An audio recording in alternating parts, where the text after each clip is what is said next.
Hello and welcome to this special broadcast. The Union Cabinet has approved a mega package for the shipping sector with a total outlay of rupees 70,000 crore. The package has a four-pillar approach to strengthen domestic capacity, improve long-term financing, promote greenfield and brownfield shipyard development, enhance technical capabilities and skilling in the shipping sector. According to the Ministry of Shipping, the overall package is expected to unlock 4.5 million gross tonnage of shipbuilding capacity, generate nearly 30 lakh jobs and attract investments of approximately 4.5 lakh crore into India's maritime sector. How will this help India's shipping economy amidst global headwinds? I'm joined by T.K. Ramachandran, India's shipping secretary. Mr. Ramachandran, thank you very much for joining us. So this has four pillars. Let me begin with the first scheme, that is the Shipbuilding Financial Assistance Scheme, which has an outlay of 24,736 crore. What will be the criteria for implementing this? Good evening. So the Shipbuilding Financial Assistance Scheme builds upon an earlier scheme, which was the first version of the scheme. And the idea is to provide assistance to shipyards to bridge the gap between the cost of acquiring a ship abroad versus acquiring it in India. This difference was about 15 to 20%. So this scheme incentivizes the cost of acquiring a ship, and it gives you a subsidy of 15 to 25% depending on how big the ship is and whether it is a green vessel and so on. And the scheme is valid for about 10 years, and there is an in principle validity up to 2047. There is also a credit note which actually promotes the circular economy, and this credit note, you get 40% of the scrap value of the ship will be given to the ship owner on scrapping of the ship in an Indian yard. And this will be reimbursed against the cost of the construction of a new vessel. And of course, subject to a maximum of 5% of the cost of the new vessel in an Indian shipyard. This credit note will be stackable, transferable, and valid for 3 years.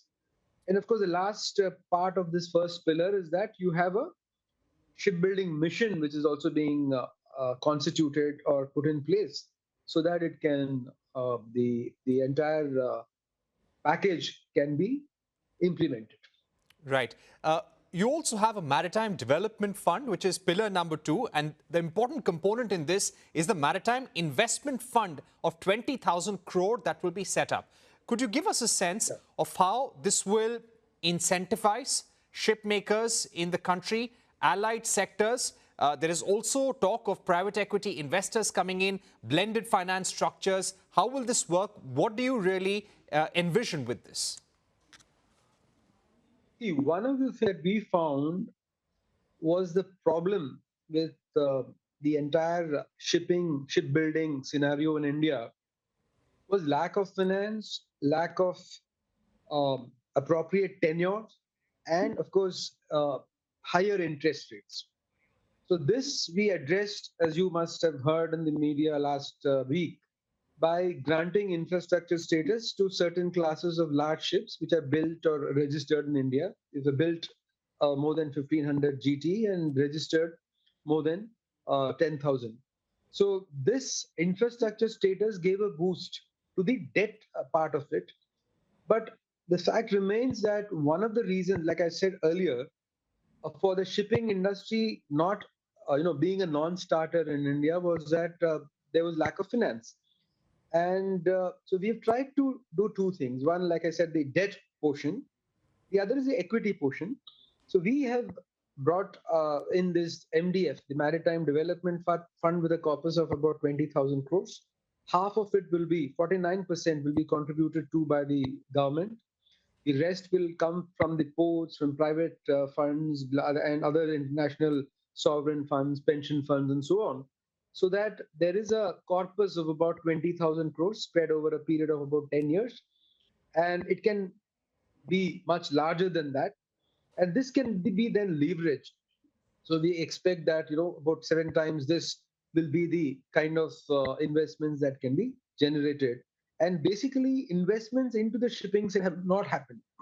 So this fund, we hope, will trigger that virtuous cycle, and which will ensure that we have this investment in ship owning happening in India.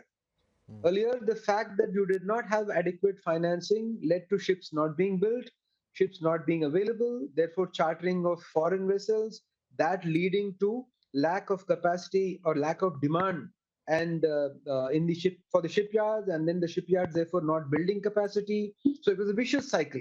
And now we are trying to break that vicious cycle, and we are trying to introduce this maritime investment fund, which is one component of the maritime development fund, and the other component is the interest incentivization fund, which gives you an incentive of about it supports incentives for shipyards, Right. investments into shipyards up to 3%. So speaking about the shipbuilding development scheme, which is of 19,989 crores, how will this actually encourage ship manufacturing in the country and making it a larger exercise beyond the PSUs as well? Yeah, so at the moment, some of the largest ship builders in India are either in the defense sector or in the the sole one is the CSL in the under the shipping ministry. The net result of having only a few shipyards in the public sector and a couple of them, in the private sector, like in Pipavav or L&T or Shaugule, etc. But the thing is, we don't have capacity. We produce only about 50 to 60,000 GT per year, whereas other countries, Korea and Japan and China, even Vietnam, they produce a lot more of tonnage every year. Vietnam, for instance, produces something like 6 lakh tons. China produces something like 33 million GT, which means they are 900 times what we do. And therefore, one reason we found was lack of capacity. So this scheme was brought in, one, to improve the capacity of the brownfield shipyards, so that they get about 25% subsidy. The cost of capital cost of setting up new infrastructure in a brownfield shipyard, up to 25% we will give them. Then in the new clusters, which are to be set up, about two or three, they call shipbuilding mega clusters.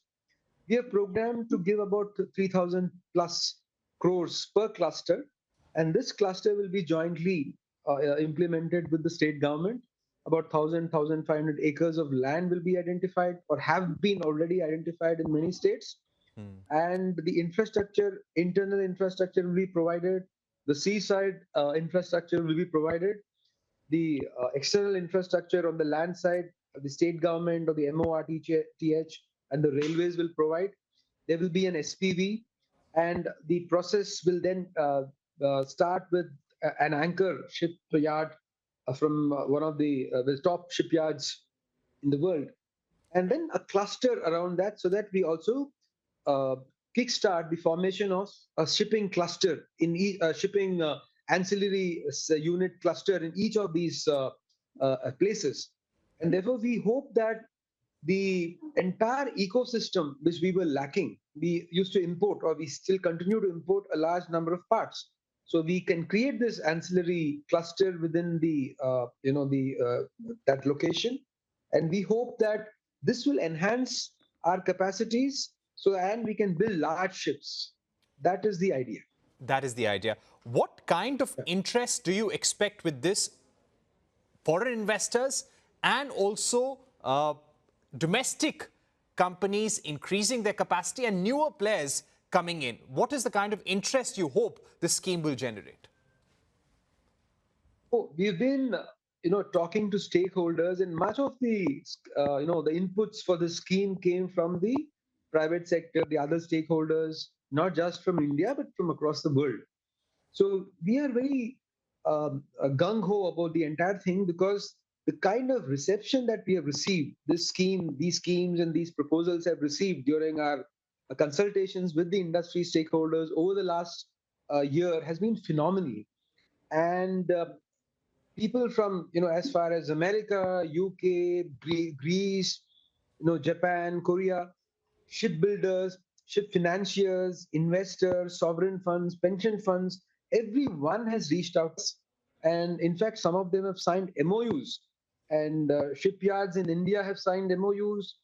Then the SMFCL, the Sagarmala Financial Corporation Limited, which we have set up as an NBFC to fund, to act as an instrument for funding some of these activities, the debt funding especially, has also received multiple inquiries. MOUs have been signed, as you might be aware, when the Honorable PM launched this scheme or made an announcement about this scheme last week. Just prior to that, we had an MOU signing ceremony in which 27 MOUs were signed, and a number of these stakeholders were present then, and they showed a lot of interest.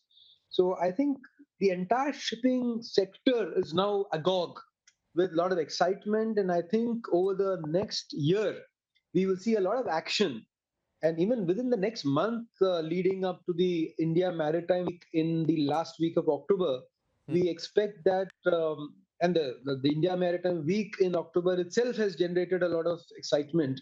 And we hope that in the lead up to the IMW in the last week of October, much more will start happening. And I think it's really a turning point in the shipping industry's history in this country. You know, over the last few years, sir, we have seen that during every crisis, every war, uh, global shipping becomes very, very expensive. The costs go up. Logistics costs also go up. Now, how do you aim to bring down logistics costs, have domestic capacity for container manufacturing, and somehow be self-reliant when it comes to shipbuilding so that we can ring fence ourselves, protect ourselves during future disruptions? Yeah. So unfortunately, shipping industry's fortunes are inversely related to crisis.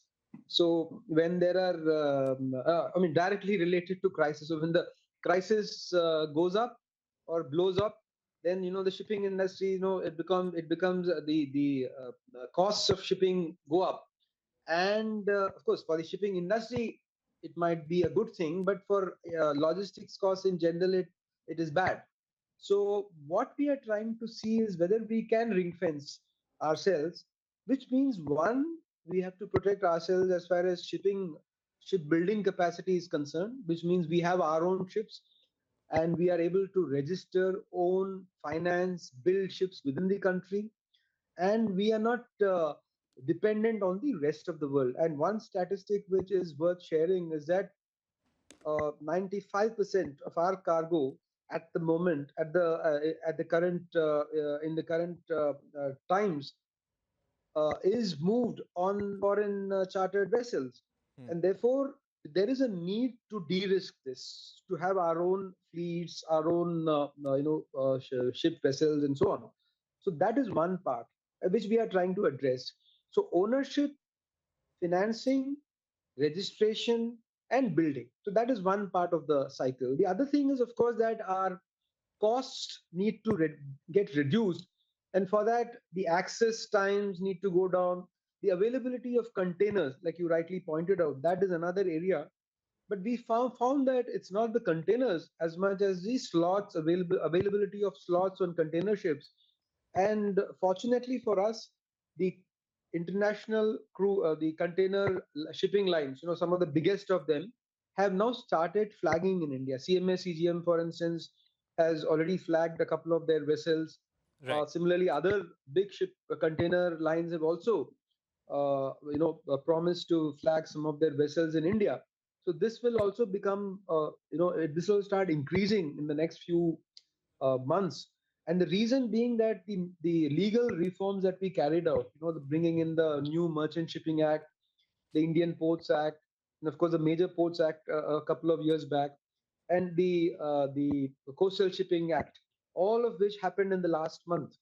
Okay. This will also create the ecosystem for the shipping industry to thrive, and we hope that the industry will take full advantage of all these reforms that have been brought in.